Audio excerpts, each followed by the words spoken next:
आपके साथ मैं स्नेहा गुप्ता। देखिए, महागठबंधन को एक बड़ा झटका लग चुका है। आपको बता दें कि खबर छन के सामने आ रही है कि चंपारण जिले की सुगौली विधानसभा सीट पर महागठबंधन बिना लड़े ही हार गई। आपको बताएं कि महागठबंधन के अंदर पहले तो सीटों का पेच सुलझने का नाम नहीं ले रहा था।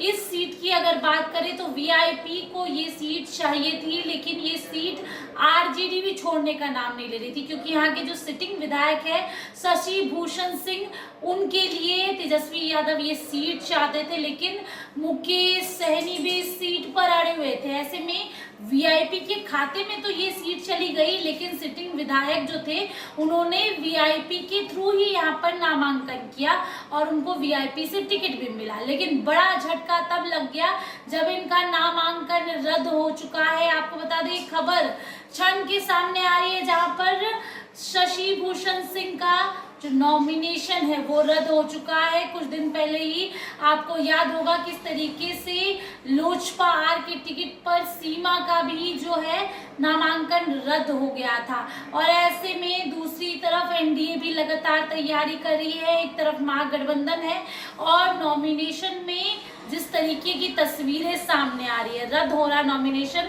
तो सबकी नजर बनी हुई है। और इसी सीट पर लोजपा रामविलास से बबलू गुप्ता लड़ रहे हैं चुनावी मैदान में और हर तरफ चर्चाएं होने लग रही है कि अब इस सीट का क्या होगा। क्या ये सारे जो वोट है अब वो लोजपा रामविलास के खाते में चले जाएंगे।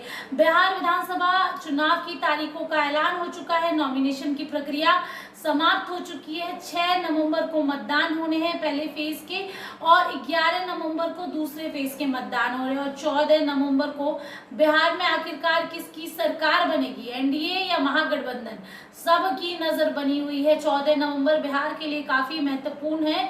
इसी 14 नवंबर के लिए एनडीए भी लगी हुई है और दूसरी तरफ महागठबंधन भी। इसी सीट की अगर हम बात करें सुगौली की, तो तेजस्वी यादव और मुकेश सहनी के बीच तनातनी भी बढ़ी हुई थी कि ये सीट तेजस्वी यादव को भी चाहिए थी और यही सीट मुकेश सहनी को भी चाहिए थी।